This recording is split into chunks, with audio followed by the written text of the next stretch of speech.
Vamos ver se o Hugo do Projeto Comporte-se entra. Eita, nós! Boa noite! Boa noite, boa noite, Hugo. Boa noite, gente! Boa noite, amigos. Boa noite, Ana. Sejam muito bem-vindos. Essa live Comporte-se assim, invadindo o perfil de Flávio Santos. Né? Veja que é o convidado que me cede o espaço, é assim mesmo.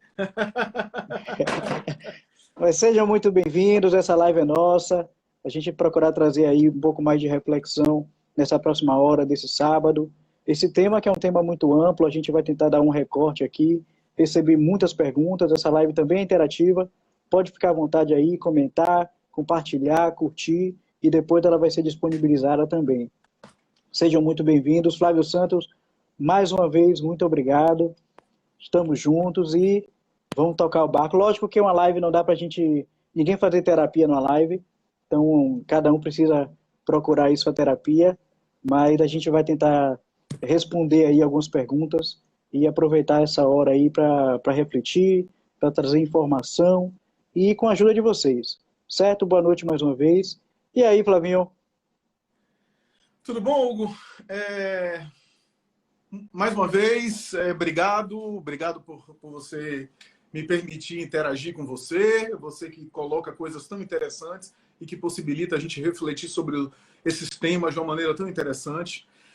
Como tem sido o estilo das nossas lives, as nossas lives têm sido dialógicas, né? Ou dialéticas, né? Isso muito mais uma interação e uma troca do que necessariamente uma exposição teórica.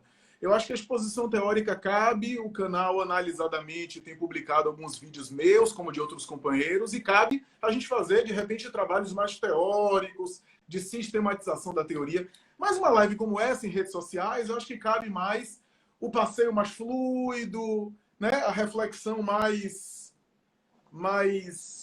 TDAH, digamos assim, né? Menos hiperfocada e mais dispersa, né?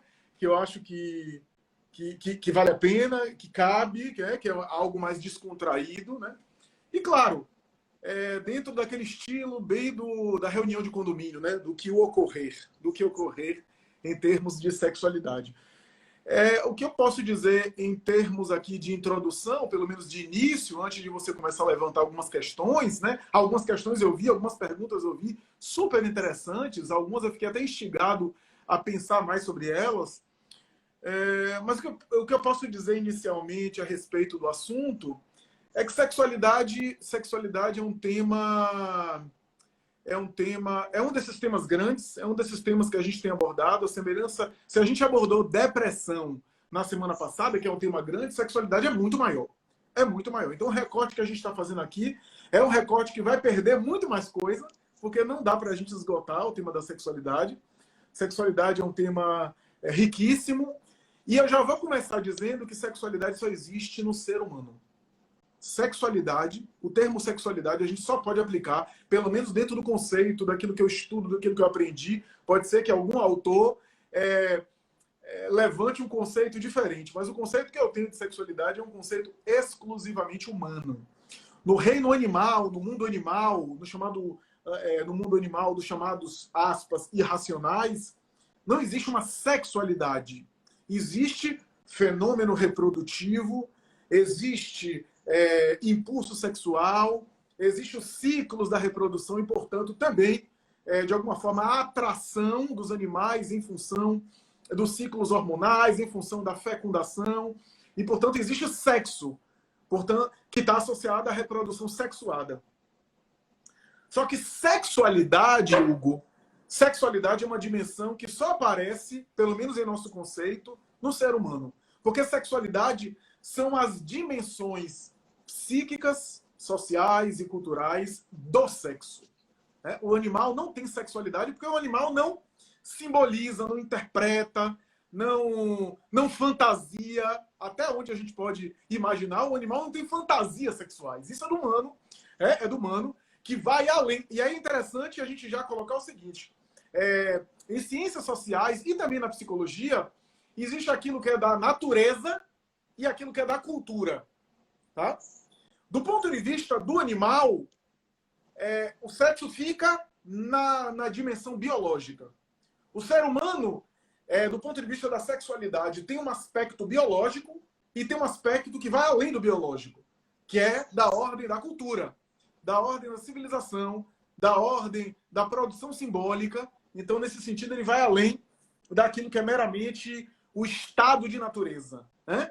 Aliás, que é um tema bem batido e bem estudado, bem refletido para psicólogos, especialmente para psicanalistas.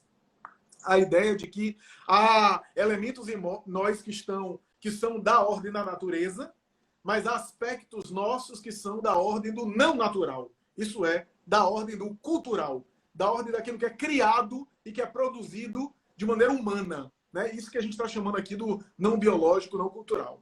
Né? E é nesse sentido, por exemplo, já adiantando alguma coisa, algum aspecto desse tema, que quando a gente aborda, por exemplo, o machismo e o controle que os homens exercem sobre mulheres, por exemplo, negando o desejo feminino, se a gente for falar aqui em termos sexualidades, porque a mulher é mulher e é amante até o momento que ela é mãe. Quando ela é a mãe, ela se torna um ser sacrossanto, um ser sem libido, um ser que abre mão e suspende a dimensão mulher dela, e em algumas culturas fica até feio ela ter desejo, afinal ela é mãe, ela precisa, o desejo dela, e a própria psicologia do século XIX olhou para isso como sendo o desejo dela é o desejo do filho, né? E como se anulasse a sua sexualidade. E para alguns teóricos da psicologia, essa é uma tentativa de colocar a mulher apenas no estado de natureza. Ou seja, a mulher está reduzida à sua dimensão biológica, parir. Né? E enquanto o homem usa a sexualidade de uma forma não biológica, não natural, ou seja, de uma forma que tem aspectos culturais e assim por diante. Eu estou falando aqui em termos de estereótipos, porque hoje em dia isso está muito diferente. Hoje em dia não existe mais esses papéis tão estanques assim, que a gente vai aqui examinar, né? A gente vai aqui avaliar. Não a mulher hoje deseja, a mulher hoje verbaliza os seus desejos, compartilha as suas fantasias, né? E quando ela entra no mercado de trabalho, isso é interessante, ela tem desejos tanto quanto os homens, né? Talvez aí a ideia de estar trabalhando, estar convivendo com homens e com mulheres, isso de alguma forma erotizou o psiquismo, no caso da mulher, e que sempre foi típico do masculino, a ponto de, por exemplo, a mulher, em alguns momentos, reproduzir comportamentos que eram exclusivos do masculino, porque ela estava, de alguma forma, restrita ao espaço doméstico, ao espaço de casa, antes da chamada revolução sexual. Né? Mas, quando a gente fala disso, a gente está falando apenas de uma pontinha da caneta. Tá? Porque se a gente perguntar aqui o que é sexualidade, eu vou ter muita dificuldade de definir. Eu vou ter muita dificuldade de limitar o que é sexualidade. Você pode falar, sexualidade tem a ver com tudo aquilo que tem algum desejo, alguma atração erótica, algum impulso libidinoso. Tá, mas isso fica pouco concreto, pouco claro, né? Porque o que é isso em termos práticos? Né? E aí a gente vê que, quando a gente olha, por exemplo, na psicanálise, isso a gente tem que dar valor a Freud nesse sentido, mesmo que a gente não concorde com Freud em tudo, eu mesmo não concordo, eu acho que Freud precisa de psicanálise em algumas opiniões dele, mas era um homem do século XIX, o homem Freud não tinha nenhuma preocupação com o projeto de revolução sexual. Eu imagino que Freud nunca imaginou, por exemplo, a revolução sexual da década de 60 e 70 do século passado. Porque Freud era um homem do tempo dele, era um homem iluminista. Então, os escritos de Freud apontam para uma ideia de que a sexualidade é um impulso, é uma potência, mas ele tinha um sonho de que a razão controlaria e que, no fundo, a solução humana era o controle dos impulsos pela razão, que é bem do projeto iluminista. Ele nunca imaginaria que iria haver uma revolução sexual, por exemplo, no século XX, emancipação feminina, contestação de tabus e assim por diante. Mas a gente tem que dar razão a ele e tem que tirar o chapéu para ele, porque ele foi a primeira pessoa pelo menos de maneira sistemática e teórica, a dizer que o psiquismo humano tem uma dimensão sexuada. É a sua teoria a respeito do princípio do prazer. A teoria de Freud sobre o princípio do prazer é uma teoria super interessante. E ele demonstra nos seus escritos que o sexo ou a sexualidade é mais abrangente. Isso é super interessante na obra de Freud. Muita gente diz assim, a psicanálise só pensa naquilo. Né? A psicanálise só pensa nisso, em sexo. Tudo para a psicanálise é sexo. É verdade. E para alguns autores, isso foi exagero. Quando a gente vê, por exemplo, a discórdia que houve entre Freud e Adler, Otto Rank, e, sobretudo, a discórdia de Freud com Jung, né? A briga que Freud teve com Jung, que Freud não esperava aquilo, a diferença, entre outras coisas, é porque Jung discordou da tese sexual de Freud. Por quê?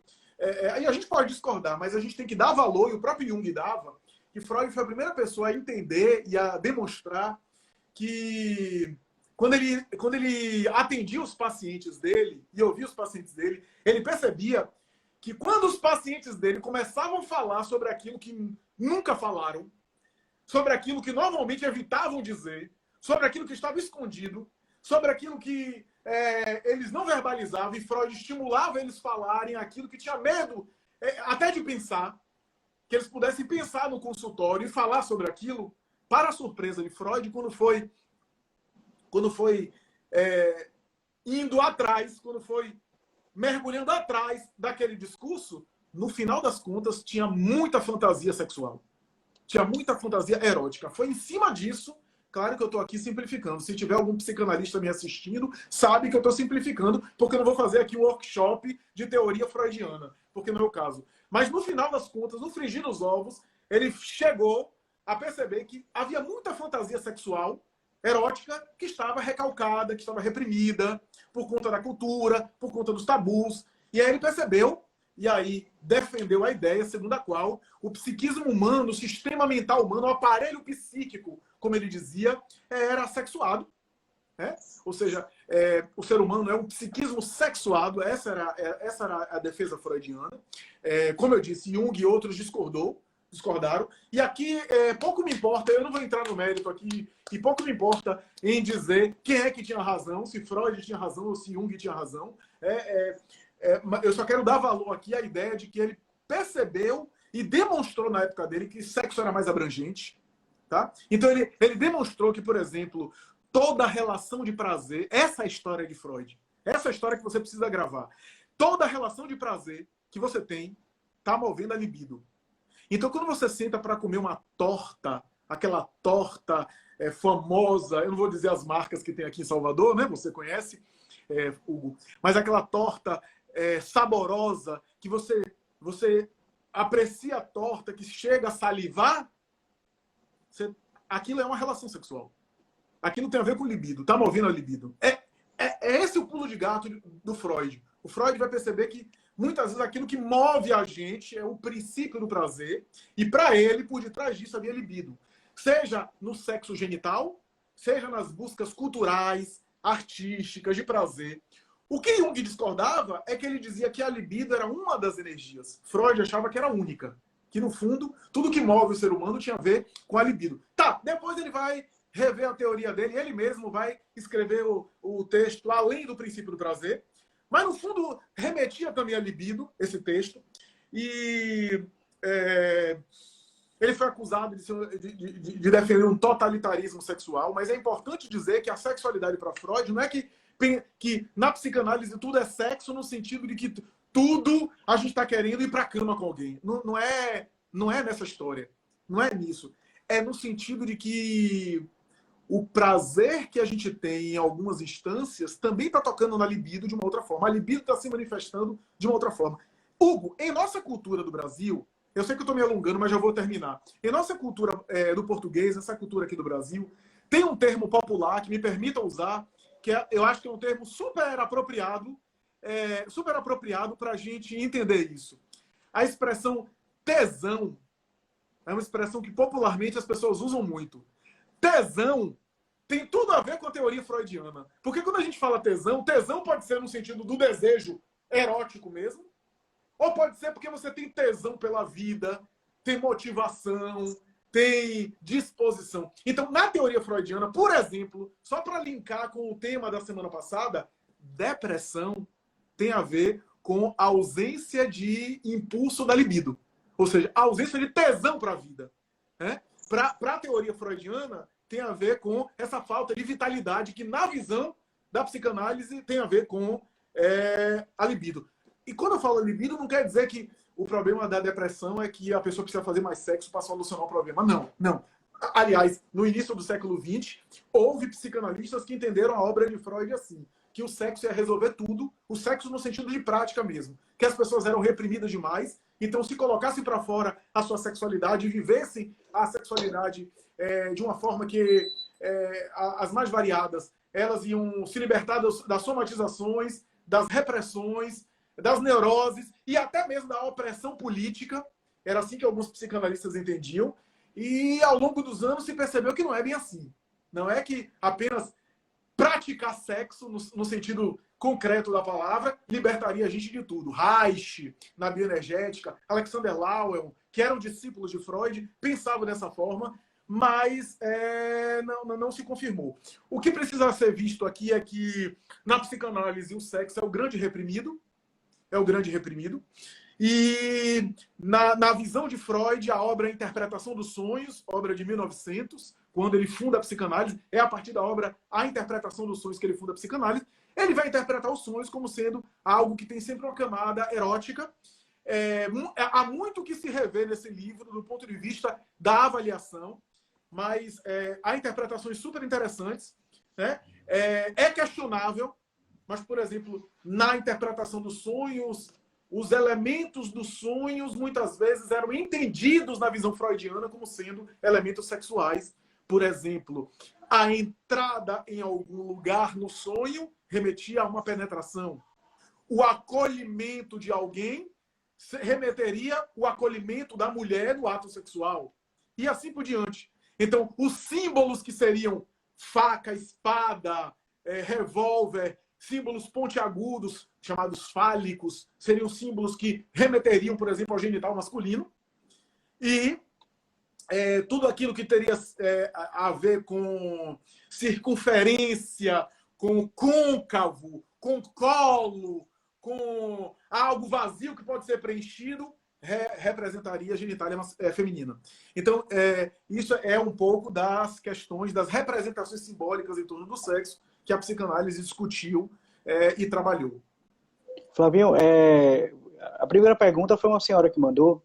Ela mandou logo quando eu postei a primeira vez, né, o card, que houve um aumento no número na venda de brinquedos eróticos.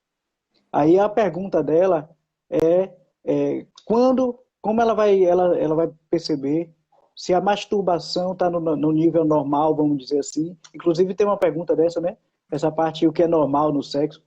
E o que é essa masturbação patológica que precisaria de tratamento. A pergunta dessa é essa diferença dela, é essa diferença. Maravilha. Eu vou unir a pergunta dela com a pergunta da normalidade sexual, porque eu acho que vale a pena, né? Abordar essas duas coisas ao mesmo tempo. Eu diria, Hugo, que assim, do ponto de vista da psicologia, esse é um vespeiro. É um vespeiro, é um tema complicado, porque psiquiatras e psicólogos do século passado, e até do século XIX, psiquiatras sobretudo, tentaram normalizar, ou melhor dizendo, normatizar uma conduta sexual. E erraram feio. Então, esse é um assunto muito delicado, porque o que é normal, o que não é normal do ponto de vista sexual, isso divide opiniões e os teóricos batem cabeça. Porque normalmente o que a gente diz que é normal, a gente está se baseando em nossa referência. Então, quase sempre, se alguém faz mais sexo do que a gente vai dizer que a pessoa é compulsiva, está sendo excessiva, está sendo demais. E se a pessoa faz menos do que a gente vai dizer que a pessoa é reprimida, recalcada, mal amada, que dorme de calça jeans. Então, é um tema que a gente precisa abordar com muito cuidado, porque quase sempre a gente usa a nossa régua para examinar o outro. E é muito difícil a gente ter uma ferramenta para dizer o que é normal ou que é saudável do ponto de vista geral, pelo menos na área da psicologia. Na área da psicologia, os autores atuais, quando são perguntados sobre esse tema, dizem assim: não mexe com isso não, deixa isso quieto, é melhor, eu não prefiro nem responder. É mais ou menos essa preocupação, essa preocupação que se tem em relação à questão da normalidade sexual. Tipo assim, olha, é melhor eu não abordar esse assunto não, é melhor evitar isso, é melhor eu ter cuidado com isso, porque senão isso vai dar polêmica, né? O que é normal do ponto de vista sexual. O que a gente pode dizer que é algo que não é normal no sentido de que não é funcional. O termo normal é um termo que até é evitado na psicologia, porque normal, da ideia de norma. E quando eu digo o que é normal, no fundo eu estou querendo colocar uma norma para os outros, baseado em alguma referência. E quase sempre essa norma que é imposta é no sentido de reprimir um outro tipo de sexualidade. Então isso é muito complicado, isso já gerou infelicidade, já gerou depressão, já gerou inclusive mortes, né? Crimes inclusive passionais, né? Neuroses. Então isso é muito delicado. O que a gente pode dizer que não é funcional seria o sexo não consensual, porque o sexo não consensual é um sexo violento, ou seja, no fundo configura uma violência, um abuso, uma pessoa quer, mas a outra não quer, né? Um sexo não combinado, um sexo que é, de alguma forma, contra a vontade do outro, né? Isso daí é algo que a gente pode estabelecer como sendo aceito universalmente, né? Agora, é muito difícil, para além disso, a gente estabelecer um conceito universal, um conceito absoluto.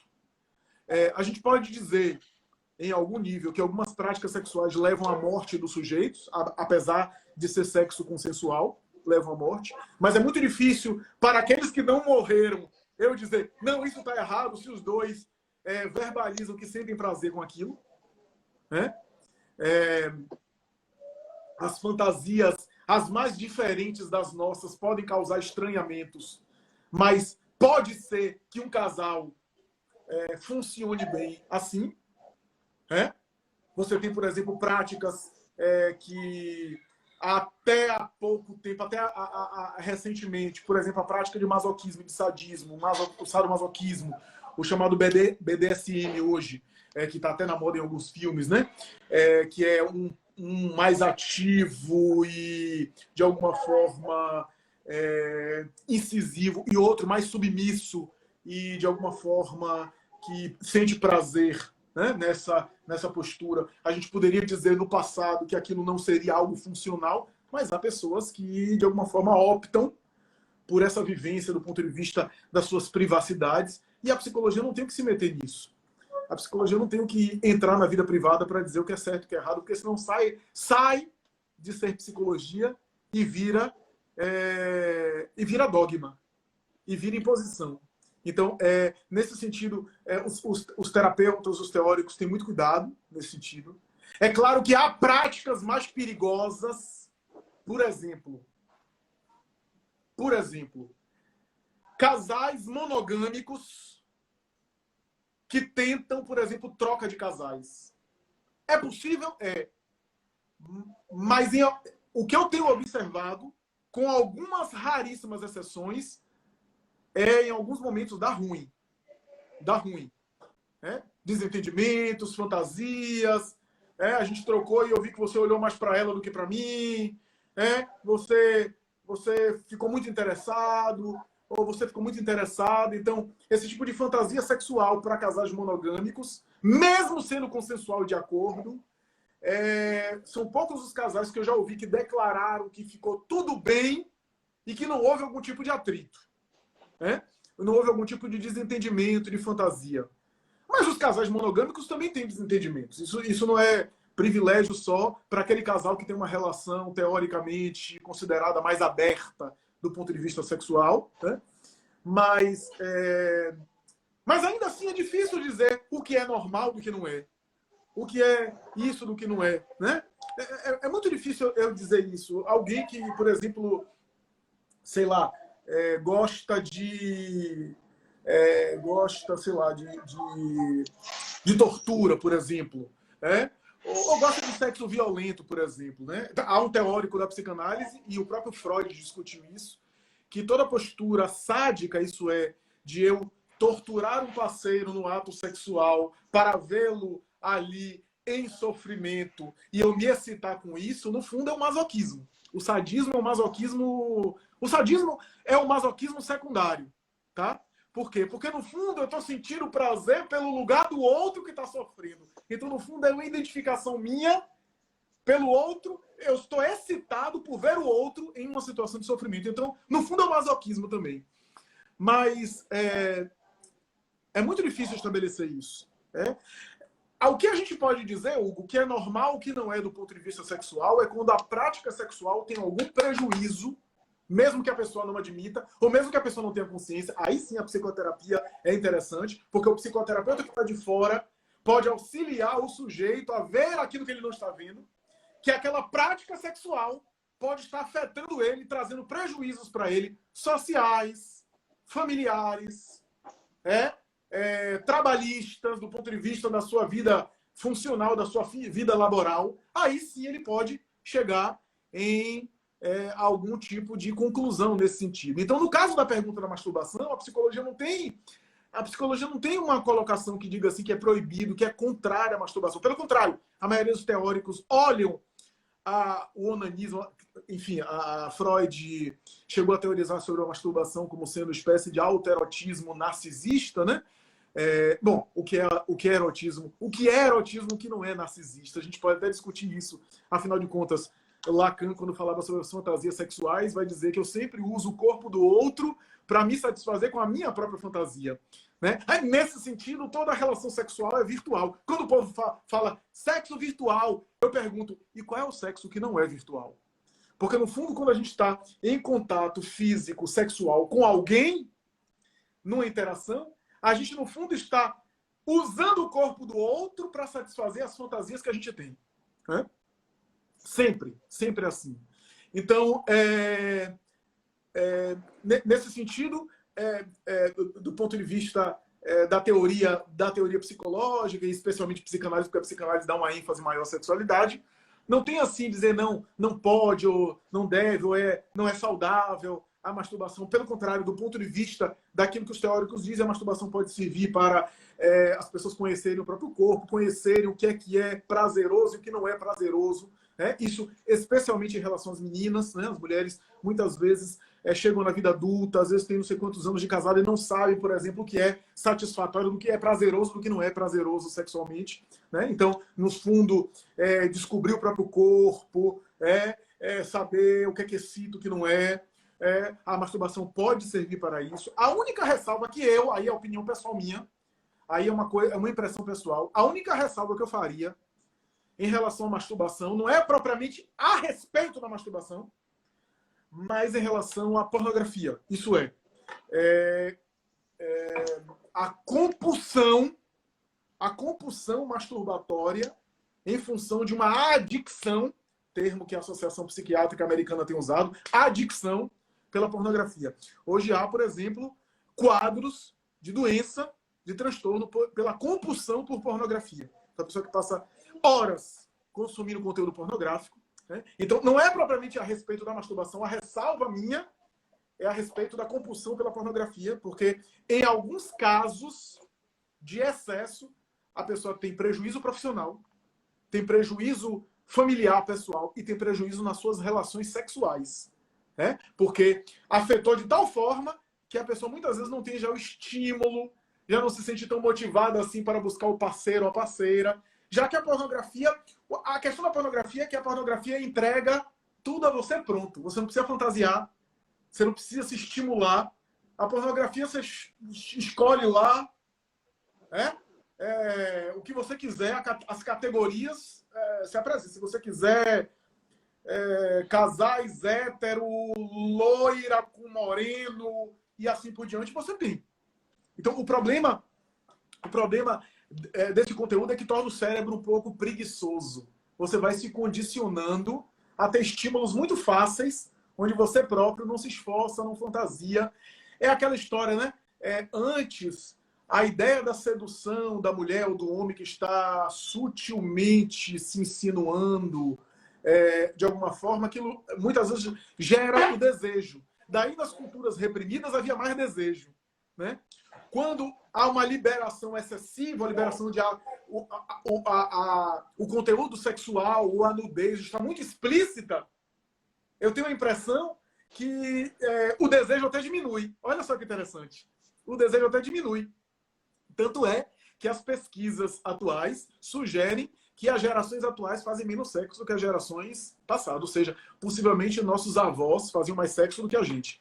Então, aliás, para o psicanalista que esteja me assistindo, que esteja me analisando com você, Hugo, a interpretação psicanalítica é o seguinte: se a gente está falando demais aqui é porque a gente faz pouco. Porque é a substituição do fazer. Quando a gente fala demais sobre o assunto é porque a gente não está fazendo tanto. Mas, só para concluir essa questão, não existe uma regra, uma métrica. A minha ressalva é só sobre isso. Por quê? Você vai falar, mas a pornografia ou a compulsão pornográfica não tem a ver necessariamente com masturbação. Concordo. Mas, como na masturbação eu preciso de algum conteúdo para me fantasiar, para eu imaginar, muitas vezes o sujeito não consegue trazer esse conteúdo em uma memória do dia a dia, em alguma cena de um filme de Hollywood que ele viu, ou alguma coisa que ele leu, etc. E o que é que ele faz? Ele apela para a pornografia. Então, tanto a pornografia pode gerar uma compulsão masturbatória excessiva, como a busca pela masturbação excessiva e contundente pode, de alguma forma, fazer o indivíduo flertar demais com a pornografia e o indivíduo ficar compulsivo com o conteúdo pornográfico. Minha ressalva é só essa. Massa. Uma outra mulher também, ela mandou, na verdade eu recebi umas 3 perguntas parecidas com essa. Ela disse que, assim, meu ex-marido, quando nós estávamos juntos, disse que eu brilho-se gay. E hoje nós somos muito amigos. Aí a pergunta dela é, por que muitos homossexuais não se aceitam e tentam casamento hétero? Porque é difícil. Porque quando a gente fala em homossexual, uma coisa interessante que a gente precisa falar, a gente fala em homossexual como se fosse assim. Não, os homossexuais são assim.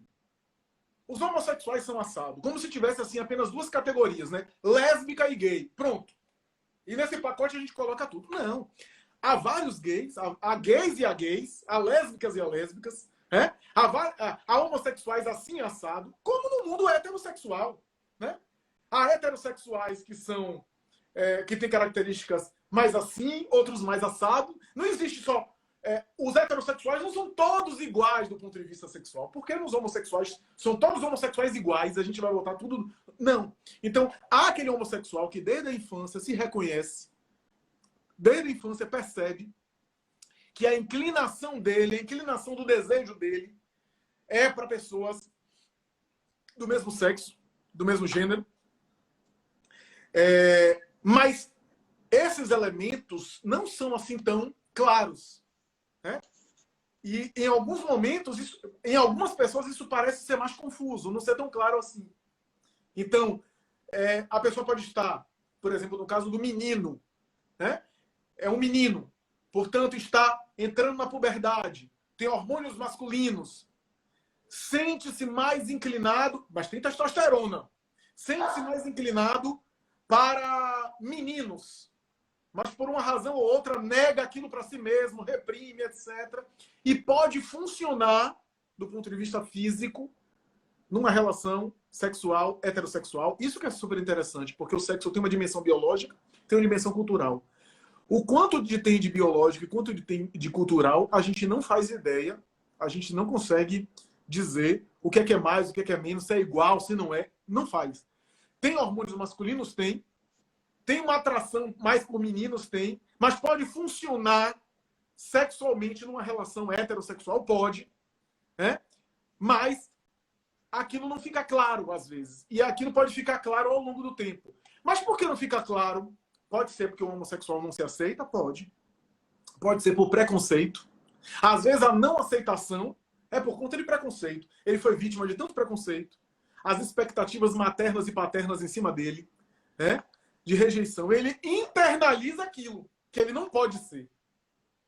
Já acompanhei inúmeros casos. Não, eu não posso ser. Eu me sinto atraído ou atraída, mas eu não posso ser. Eu preciso dar neto para minha mãe. Eu não posso decepcionar eles. Então, muitas vezes, nessa dinâmica, ele internaliza a rejeição do pai ou da mãe, ou das figuras parentais, e nega para si mesmo. A rejeição dos pais faz ele internalizar essa rejeição por rejeição de si mesmo, como uma espécie de reverberação. Né? Então, ele pode rejeitar, não posso. Ou então, pode simplesmente não aceitar, negar. Então, no fundo, não está claro para ele, não é porque ele sabe que é e está negando.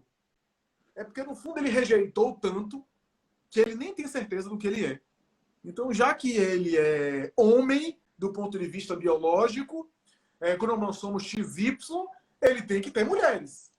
Mas tem alguma coisa que está faltando, alguma coisa que não pega bem, alguma coisa que falta, e que de vez em quando ele vai percebendo, mas não, isso daí eu preciso afastar da minha mente, e aí eu reprimo, e tudo aquilo que eu reprimo volta com mais força em algum momento, até que chega um momento, especialmente na fase adulta, um pouco mais avançada, ou no início da vida adulta, possivelmente essa pergunta foi feita para um casal jovem, né? E aí o sujeito assumiu. O difícil aí é contornar a situação, porque muitas vezes já tem filhos, fruto daquele casal, em alguns momentos os filhos têm uma dificuldade maior de entender, etc. Mas não é fácil para o homossexual, não é fácil para ficar claro para eles, né? E em alguns casos, olha que coisa interessante, em alguns casos a gente pode ter, por exemplo, uma homofobia por parte de um homossexual. Né? Ou seja, eu rejeito tanto que eu projeto no outro também aquela rejeição de homossexuais porque eu sou. Né? Então eu rejeito no outro porque o outro, quando eu vejo um homossexual, eu quero rejeitar aquilo que no fundo eu sinto. E quando eu encontro alguém que seja homossexual, eu resisto. Então, isso pode acontecer, Hugo? Pode. Isso é comum, às vezes é comum, né?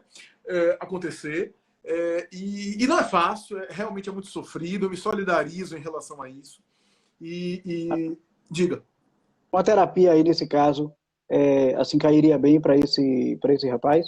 Nesse exemplo, por exemplo, assim, não com o intuito de nada de cura, mas no sentido de se harmonizar. Sim, de lidar com a sua sexualidade. Normalmente a terapia caminha, Hugo, para o sujeito detectar para onde realmente o seu desejo, a sua libido vai. Né?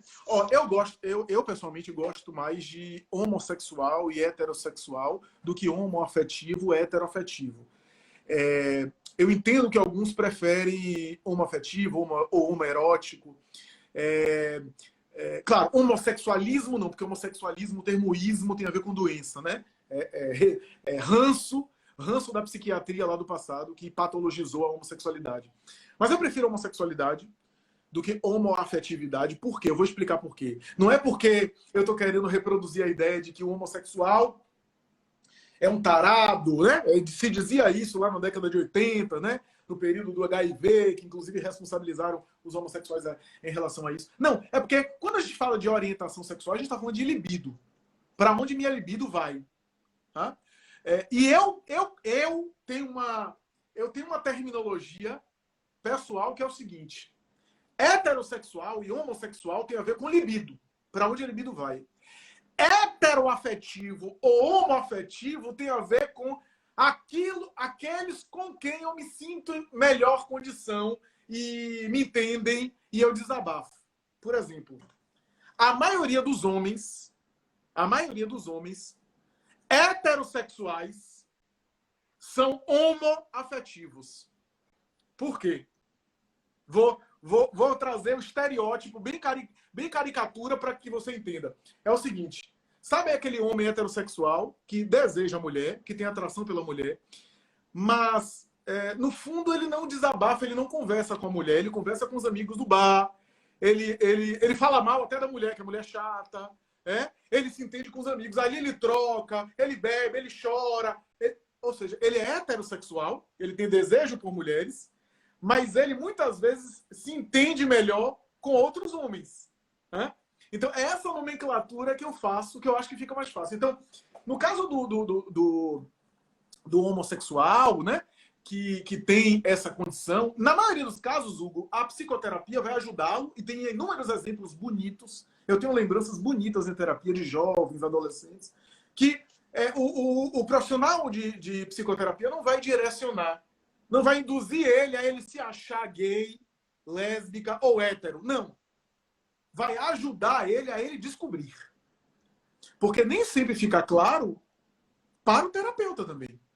O terapeuta tem suspeitas, tem desconfianças com base na sua experiência clínica. Mas psicologia é sempre imprevisível. Psicologia sempre tem uma dimensão de especulação. Aliás, qual é a área que não tem, né? Com exceção das exatas. Né? Sempre tem algo de especulação, de suspeita, diagnóstica, né? No caso das patologias, não no caso da sexualidade. Então, no caso da terapia, vai ajudar ele a ele descobrir o seu desejo, descobrir como se posicionar, descobrir o que é que ele quer realmente, né? E o que é que está colado nele, que são expectativas alheias, projeções alheias. Então, nesse sentido, a terapia vai fazer muito bem. Teve uma pergunta sobre a cura homossexual, né? Que alguém fez, não foi, Hugo? A esse respeito. E... escuta, quase sempre esse negócio de cura homossexual não dá certo. Porque essa coisa de escolha ou não é escolha é muito interessante, porque assim, a rigor não é escolha. Eu não escolho para onde a minha libido vai. Aí alguém vai dizer, mas tá homossexual, escolheu ter uma família e ter uma vida hétero. Ok, tem uma dimensão que é da escolha, que é do comportamento. Da mesma forma que um heterossexual pode ser hétero e pode ter uma experiência homossexual. E ele não é hétero por isso. Né?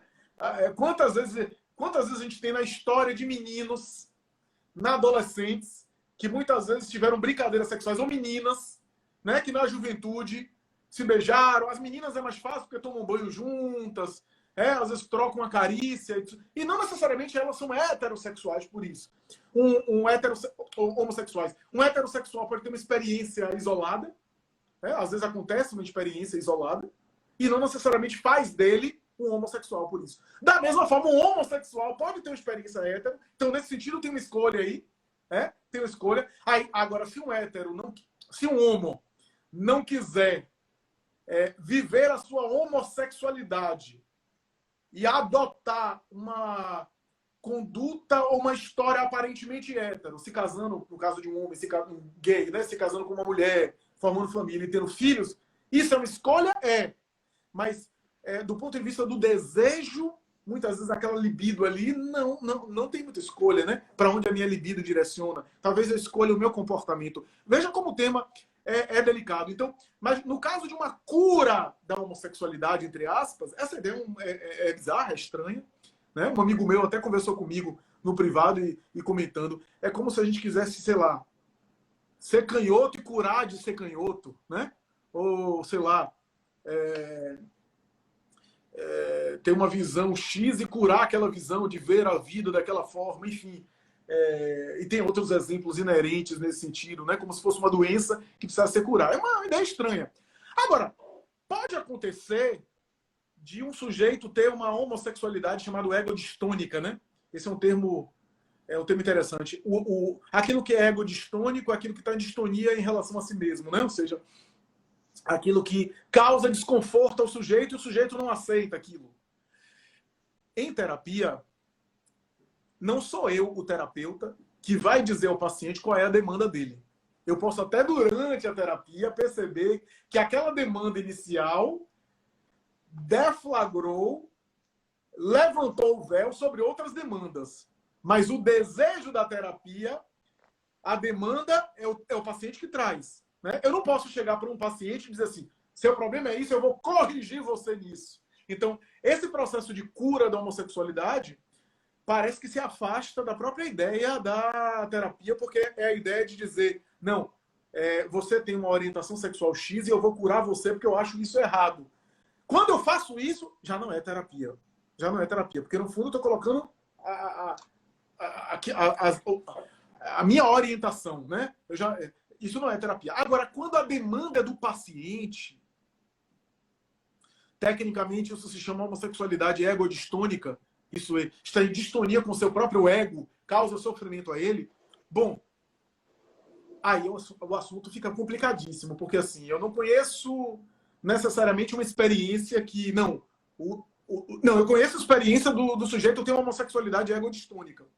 Mas daí a uma terapia que resolva essa homossexualidade egodistônica e atenda à demanda do paciente a ponto de transformá-lo, não sei se isso é possível. Eu confesso que eu não sei se isso é possível do ponto de vista prático da psicoterapia.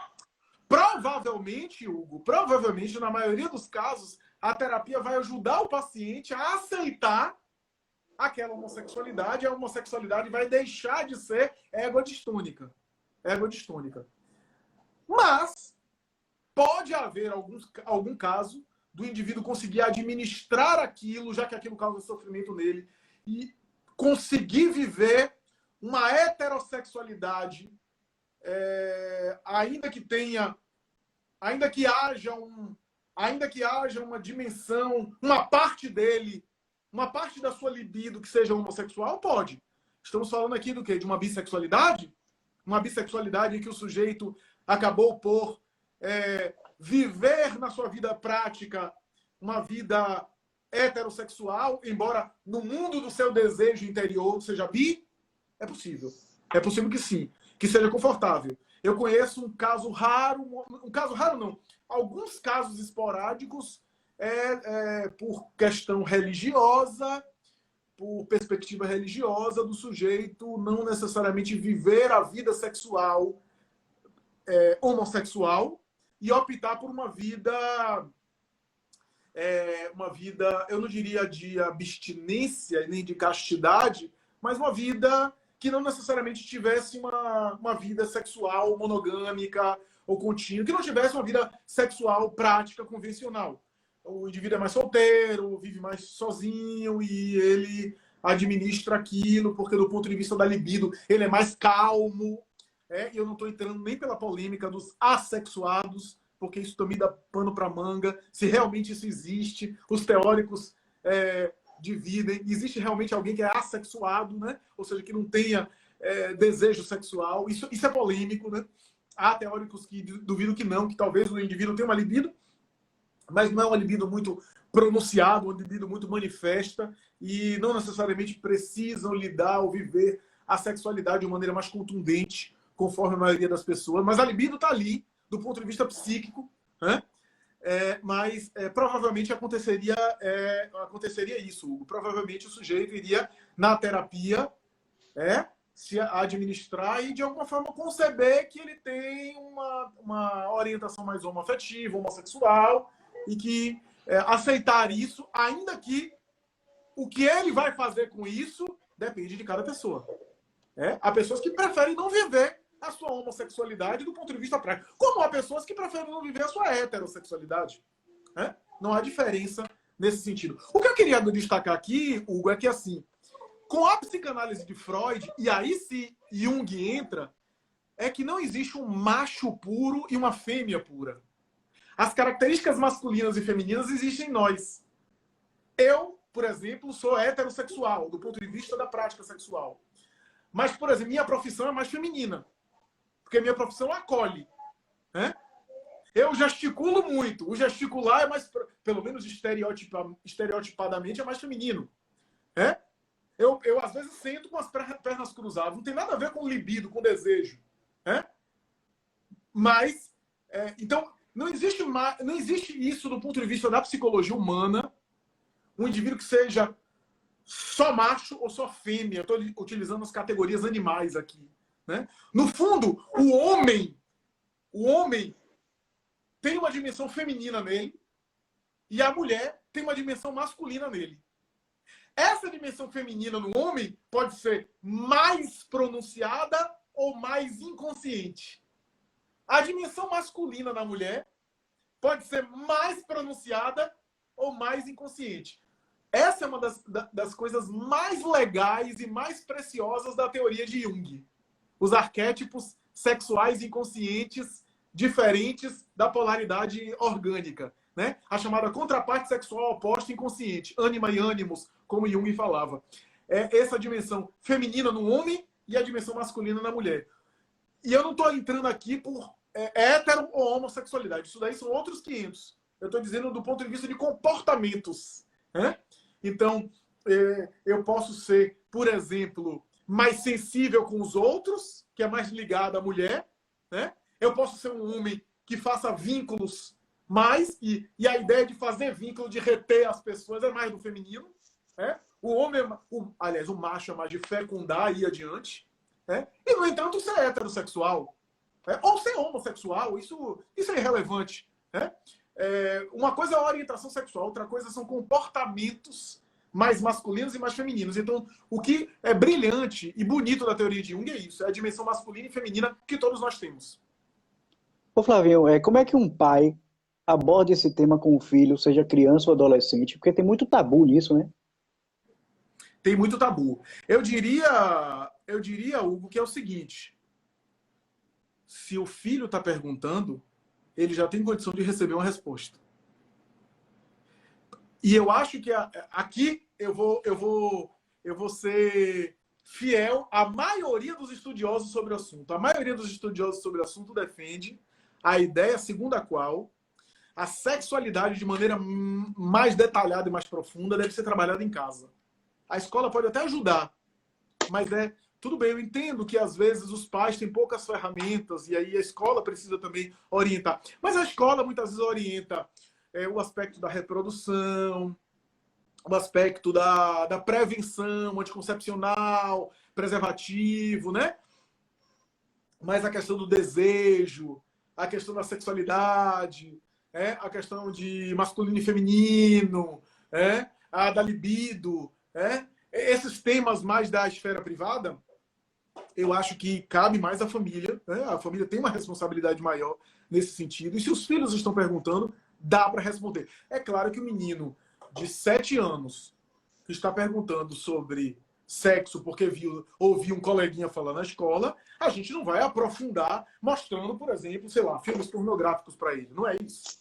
A gente pode falar dentro da linguagem dele, dentro da mentalidade dele, da perspectiva simbólica dele, a gente pode levar ele aí a algum tipo de devolução. Porque se a gente não conversar, muitas vezes eles vão criar fantasias, e às vezes fantasias disfuncionais.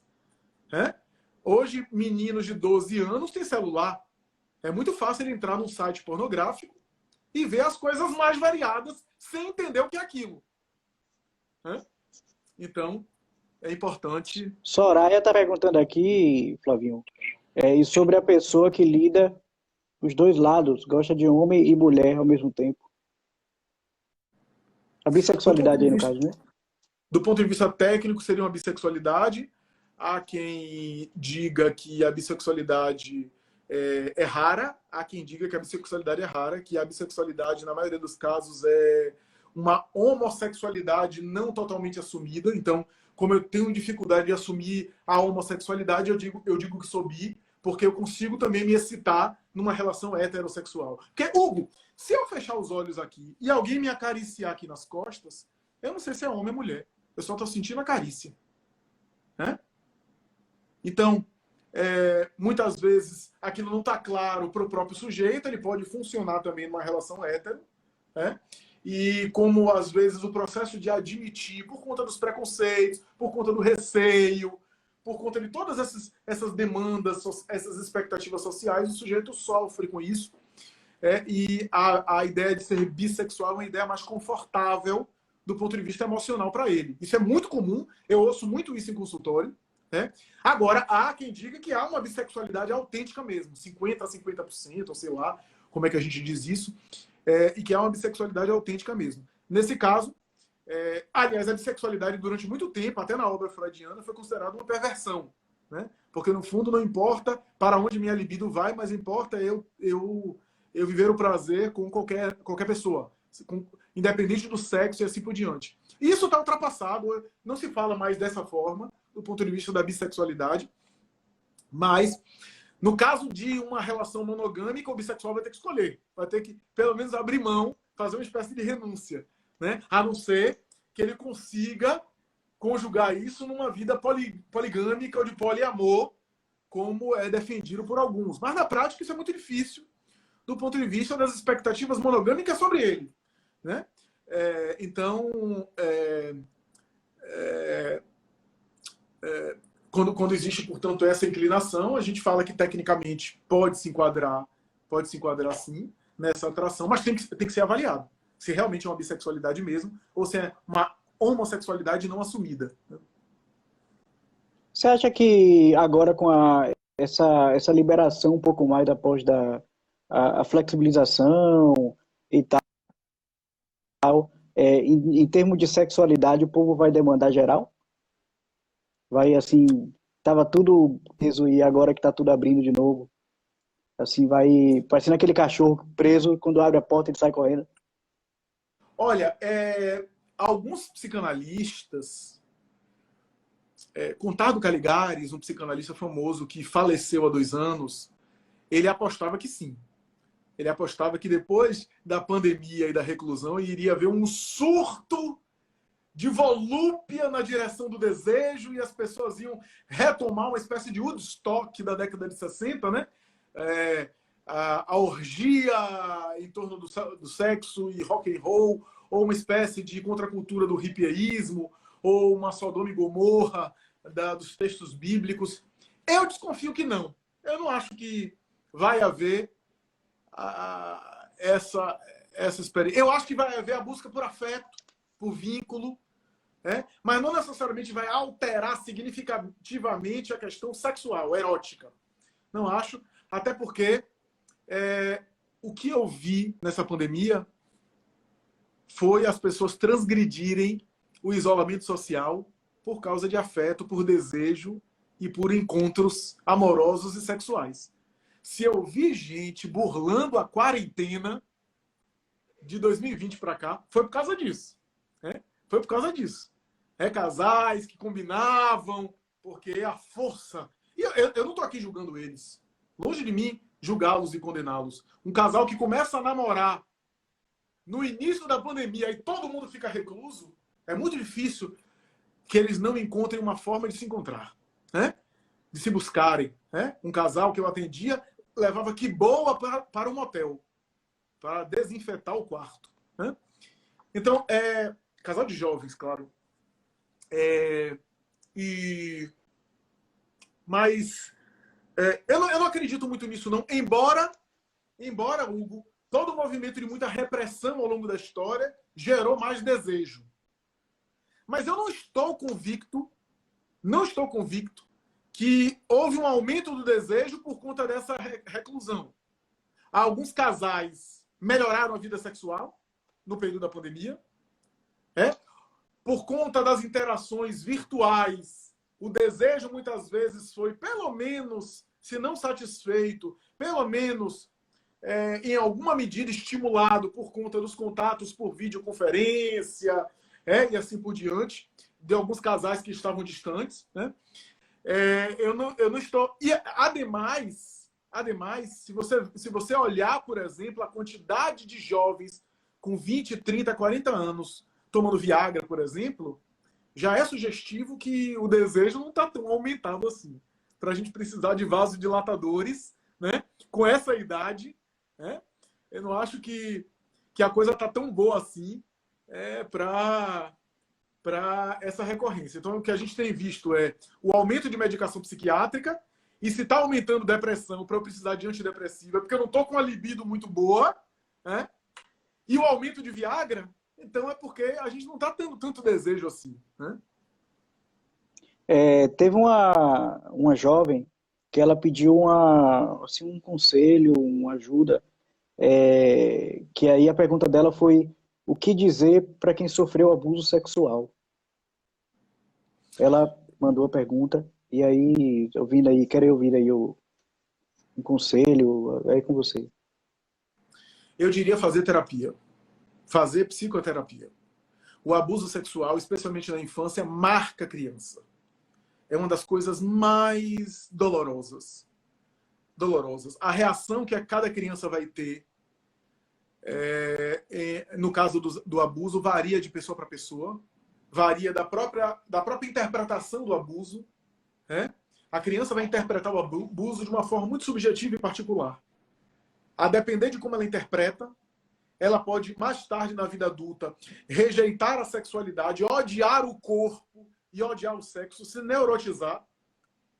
Pode interpretar de uma outra forma, né? E aí erotizar-se demais.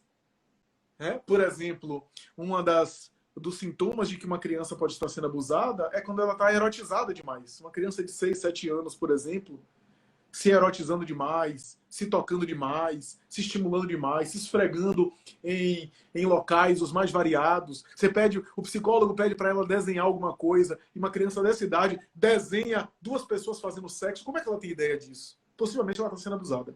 Claro que precisa ser investigado mais para a gente não cometer erros e acusar até alguém que que seja inocente. Né? Aliás, essa coisa de acusar é uma coisa que no âmbito da sexualidade a gente faz muito, né?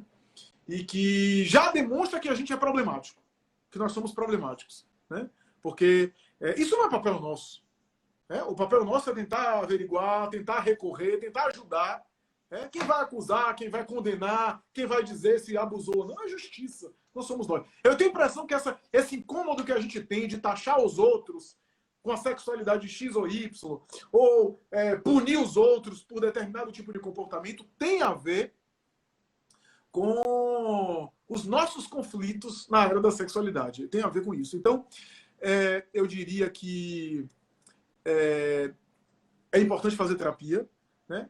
É importante essa criança fazer terapia. É importante que a família acolha e não estigmatize a criança. Não fique toda hora voltando no assunto e rotulando a criança como uma criança abusada. Porque isso é muito ruim também. Né? E é muito ruim porque, assim, um adulto que passou por um abuso sexual e que não digeriu isso, não processou, é um adulto em risco. Em risco, inclusive, de morte. Tá? Então, é importante buscar. Massa. E o que dizer para uma senhora que ela é amante há 50 anos e não tá conseguindo se separar do homem que diz que ama, mas é casado? Casos de família, agora. Ela diz o quê? Que ama é casado? Ela tem um relacionamento com um cara casado há 50 anos e não consegue se separar. O que dizer a ela? Tem um relacionamento com um homem casado há 50 anos e não consegue separar, né? Isso. Eu acredito que ela queira vivenciar, né, o amor, mas assim acabou se apegando tanto e aí assim não consegue. Para o homem até tranquilo, né? O cara, né, alimentar esse relacionamento, para ele para separar é difícil. Sim, sim. Para o homem que está casado e está tendo contato com ela, um contato que não é um contato de exclusividade e que, portanto, pode, de alguma forma, atender as demandas dele sexuais, e não que ela também não esteja se satisfazendo sexualmente, que a gente fala, né? A gente costuma dizer assim, que a mulher está sendo objeto, né? Sendo usada objeto. E o homem não é objeto também. Aliás, todos nós não somos objeto. Eu publiquei um texto recente falando isso, né? Todos nós não somos objeto. Na relação sexual, nós não somos sujeito e objeto ao mesmo tempo, e no fundo a gente quer ser objeto do desejo do outro.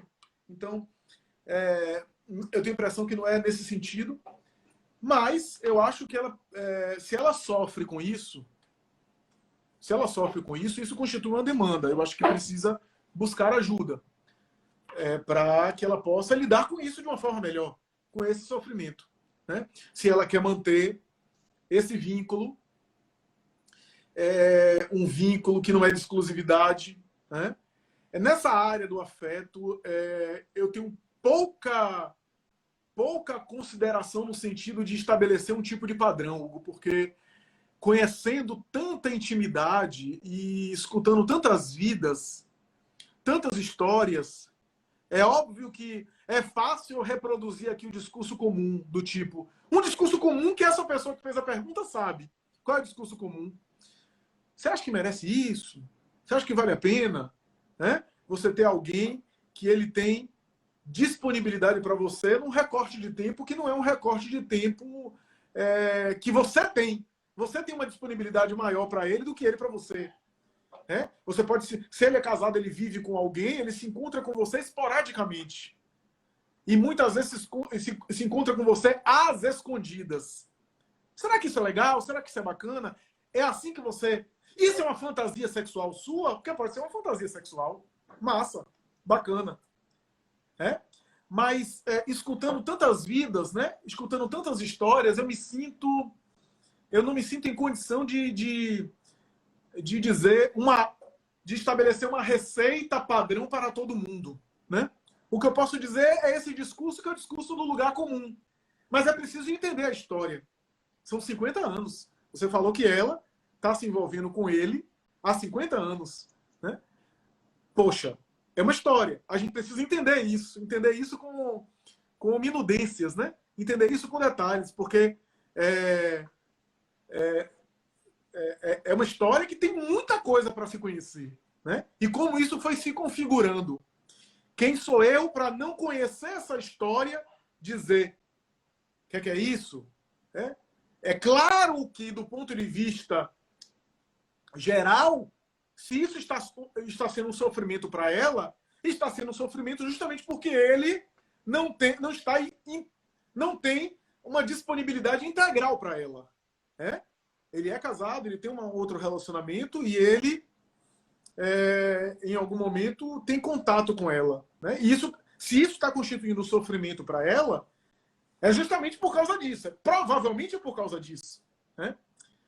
Mas é preciso entender as motivações dela, é preciso entender por que ela ficou nesse tempo todo. Então não é um impulso de momento. Tem uma história que foi construída aí. E tem expectativas, tem fantasias. O que é que rola na relação dos dois? Qual é o tipo de promessa? Qual é o tipo de discurso que é ventilado? Qual é o tipo de acordo que os dois fizeram? Né? Mas uma coisa é certa, ela precisa de ajuda. Porque se ela está sofrendo, é porque não está bem para ela dessa forma. Ela precisa encontrar um caminho. Né? Um caminho que não sou eu quem vai estabelecer o que é certo. É claro que e ela já deve ter ouvido isso de parente, de amigo, qualquer pessoa vai dizer aquela escolha que é a escolha mais conhecida. Rompa com essa relação que vai lhe causar um alívio, que vai lhe causar bem-estar. Você não vai estar mais envolvida na história que envolve outra pessoa, uma pessoa que muitas vezes não sabe da situação, pelo menos na maioria dos casos não sabe. E isso talvez retire um peso das suas costas e você fique bem. Mas não é tão simples assim. Não é tão simples, inclusive, porque tem 50 anos. Então tem coisa aí que eu não sei. E que eu precisaria saber para entender que caminho chegar. Agora, como tá, não tá bom. Se ela tá sofrendo, é porque não tá bom. Uma jovem, a gente já está se encaminhando aí para o final. Eu vou começar uma jovem, ela mais rápido. Pronto, mas se preocupe não que está terminando. Uma jovem cometeu um aborto e ela está se sentindo muito culpada e aí pediu aí um conselho. Nossa, o abortamento é um drama. Eu tenho 16 anos de prática psicoterápica. Eu diria, sem medo de errar, que mais de 85% das mulheres que estiveram no meu consultório já tiveram um episódio de aborto voluntário, aborto por interrupção voluntária da gravidez, em algum momento da vida. Trata-se de uma situação muito difícil. Eu nunca vi uma mulher falando sobre o tema de uma maneira confortável. É sempre algo difícil. E sempre me toca. Eu sempre me sensibilizo e confesso que tenho uma empatia, tenho verdadeiramente uma empatia por mulheres que estão nessa recuperação psíquica em função do abortamento. O abortamento deixa marcas, deixa lembranças. Conheço mulheres que contam a idade que esse filho teria hoje se não houvesse o abortamento. Conta a experiência no obstetra, ou a experiência em casa, tomando alguma coisa em casa para produzir as contrações e expulsar o feto. Algumas mulheres que passaram pelo meu consultório têm sonhos com criança, bebês e assim por diante. Além de outros detalhes que eu já ouvi, muito particulares, por exemplo, abortos em gestação muito avançada, gestação, por exemplo, de 5 meses, de 6 meses, inclusive com risco. E a experiência de olhar aquilo, né? Mas é possível ficar bem, é possível reconstituir a vida, é possível recuperar a saúde psíquica, a saúde emocional, ficar bem consigo mesma. Alguns quadros de depressão em mulheres estão associados a abortamentos cometidos na juventude, ou pelo menos o sentimento de culpa que ficou e que colaborou para a evolução de um quadro de humor deprimido. Então, eu diria buscar ajuda psicológica, buscar psicoterapia, muito importante. Maravilha. É um tema eu vou falar tabu, uma viu? frase. O aborto é um tema tabu. É um tema que quase A gente sempre vai fazer uma live considera. dessa. É um bom tema aí da próxima. Eu vou falar uma frase aqui, Flavinho, para você comentar. E aí a gente vai, se você já quiser emendar com as considerações finais, fique à vontade.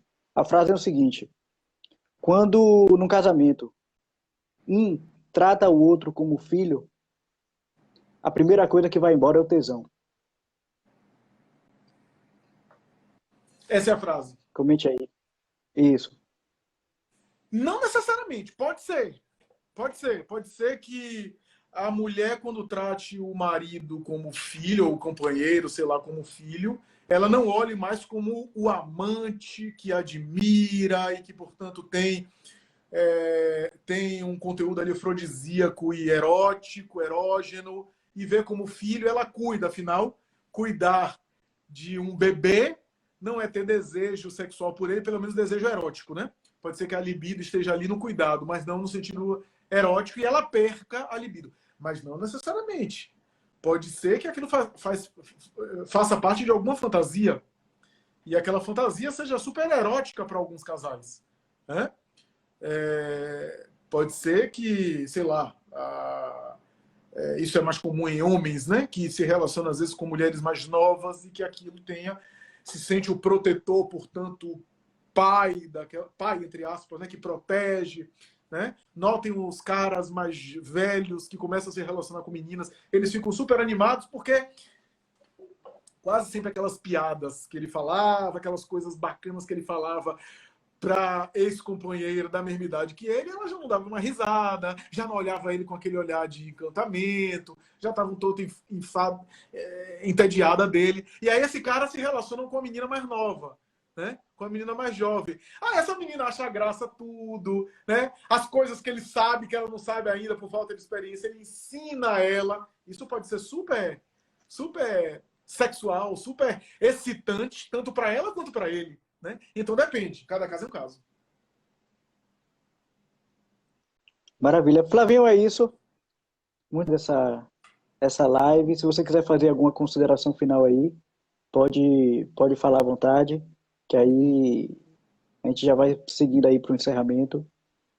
Quer falar alguma coisa? Eu gostaria de agradecer, dizer que esse tema é um tema vastíssimo. Eu acho que a gente explorou bacana algumas considerações. Não sei, vocês que estão nos acompanhando, o que é que vocês acham, o que é que vocês pensam. Eu acho que a gente pode até propor, né, as pessoas também, de alguma forma, sugerir alguns temas futuros, né? Mas esse é um tema muito interessante, é um tema que não se esgota nunca, porque tem sempre nuances variadas. A sexualidade aparece na vida da gente de uma maneira não tão clara assim, de forma às vezes inconsciente. A sexualidade está ali aparecendo de uma forma, das formas mais variadas possíveis. Essa live vai ficar registrada. Eu só gostaria de dizer que às vezes a gente não percebe que o tônus nosso emocional, a disposição nossa ou a falta dela, às vezes pode ter a ver com algo que não é necessariamente uma libido no sentido do Viagra que eu comentei. Não. É no sentido de libido como energia psíquica, libido direcionada aqui para outras coisas, não apenas para o sexo. E que a psicoterapia maneja isso o tempo todo. Né? Maneja isso tanto nos assuntos da sexualidade mesmo, que muitas vezes é ali abordado em terapia. A sexualidade é um dos aspectos hiper importantes que aparecem o tempo todo. É por isso que a cumplicidade, a confiança, o vínculo terapêutico, o sigilo profissional são imprescindíveis, né? E para que as fantasias, para que aquilo que se deseja apareça. E também, isso que é importante eu dizer, isso que também foi o ganho na psicanálise, e Jung também repetiu essa tradição, que é o seguinte: a ideia de que, ao descobrir como eu funciono sexualmente, eu também descubro como eu funciono comportamentalmente. A minha dinâmica sexual me dá pistas de como eu sou na minha dinâmica comportamental emocional. E a minha dinâmica comportamental emocional me faz entender a minha dinâmica sexual. É uma via de mão dupla, tá? Então, alguém que é muito impositivo, que é muito controlador, que é muito incisivo, aquilo tem pistas da sexualidade. E alguém tímido, retraído, ok, também aparece nesse sentido no aspecto da sexualidade. Alguém que quer controlar a vida alheia, por exemplo. Isso é libido. Tá? E assim por diante. É porque... Mara, eu estou aqui procurando Eu acho que foi para mim. Estou vendo aqui duas perguntas, tá? A Rita me pronto. perguntou o seguinte: como lidar com uma criança que demonstra ter uma tendência homossexual? Rita, eu diria assim, como é criança, a feminilidade e a masculinidade ainda não se manifestaram, tá? Não se manifestaram. O que fazer? Nem trazer muito conflito para a cabeça da criança, porque ela está em formação, tá? E essa fase é uma fase fluida, não é uma fase que se fecha nada. Muita coisa da infância depois passa. Então, nem induzir a criança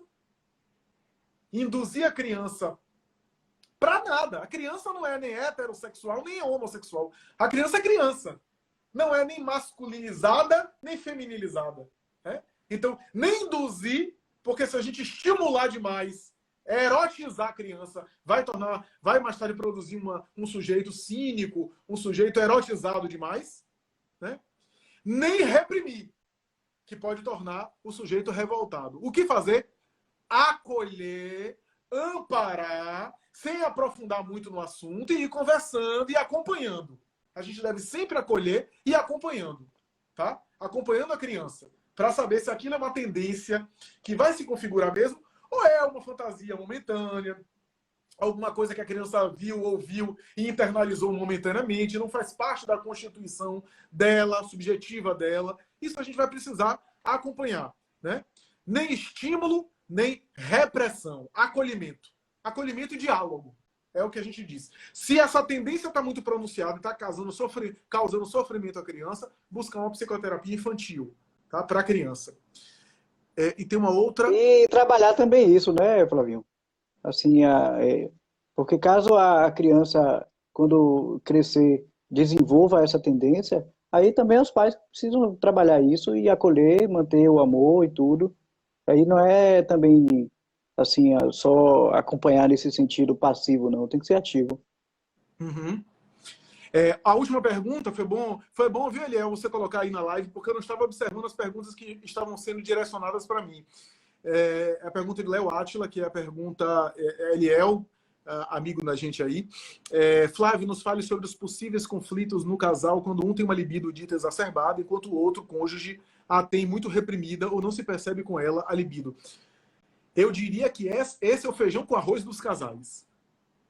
É difícil encontrar um casal que a coisa bate assim, ó, igualzinha. Quase sempre um tem mais e outro tem menos, e esse encaixe nunca é perfeito. É? Esse é um dos motivos de maior desencontro dos casais. Isso precisa o quê? Diálogo. Diálogo é tudo nesse sentido. Porque o diálogo vai fazendo a gente fazer acordos, a gente conciliar aquilo ali, a gente conseguir uma aproximação daquilo, né? Que seja satisfatório para ambos. O casal precisa trabalhar isso daí de uma forma a se flexibilizar, a encontrar um caminho que seja legal, que seja prazeroso, interessante para ambos.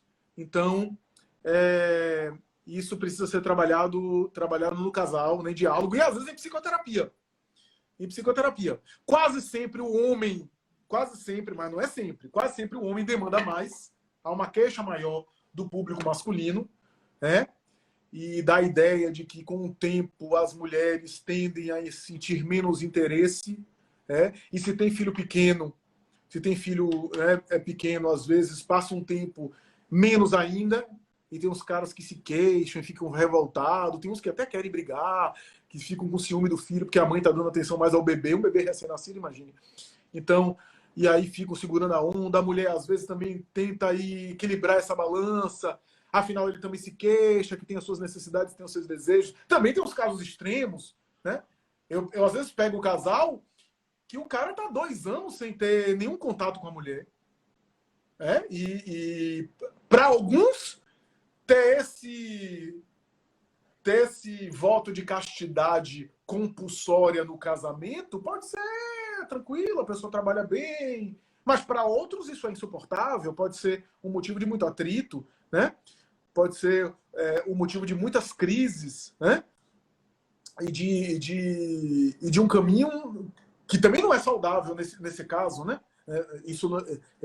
Com isso eu não estou fazendo discurso aqui do parceiro simplesmente se violentar para fazer sexo com o outro se, por exemplo, não tem vontade. Mas precisa equilibrar isso, afinal.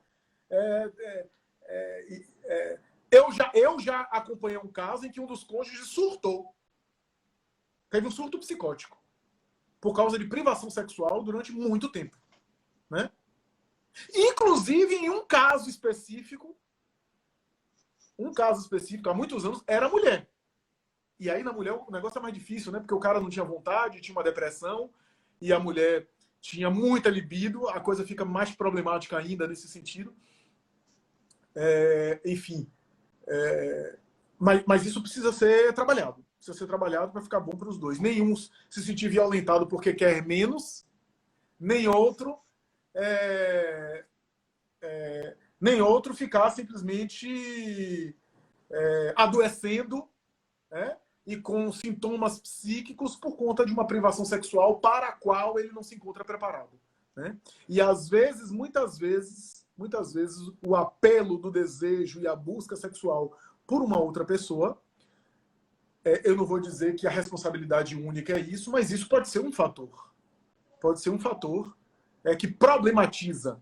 Esse assunto não é simples assim, né, para a gente reduzir só a isso, mas esse também é um assunto, esse também é um fator importante, porque, repito, há pessoas que lidam com a privação sexual de uma maneira mais problemática do que outras. Há pessoas que não têm resistência emocional para lidar com a privação, tendo, inclusive, uma companhia, né, a dois. Então isso precisa ser trabalhado e não é fácil de se equalizar. Eu não tenho uma receita de bolo aqui, uma orientação única. Não é fácil, é uma questão muito importante, porque não tem um caminho único, é necessário encontrar um caminho, e às vezes a terapia de casal é indispensável para isso, para que essas questões sexuais sejam colocadas por um terapeuta. Porque se o casal for conversar com amigos, cada um vai dar um pitaco, quase sempre um pitaco baseado na sua experiência pessoal, né, daquilo que vive. Eu fiz isso com minha mulher e aí funcionou.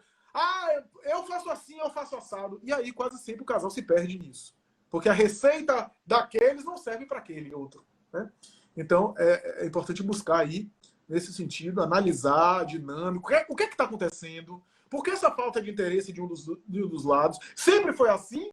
Ou está sendo assim agora? Tudo isso precisa ser investigado numa terapia, né? Mas não é fácil, não. Não é fácil. É um dos problemas mais frequentes em terapia de casal. Flavinho, obrigado. Senão a gente vai até o pernoite aqui, né? E obrigado de novo. Você que assistiu também, muito obrigado. Todo sábado tem live com Portice. Às vezes 18 horas, às vezes 20 horas.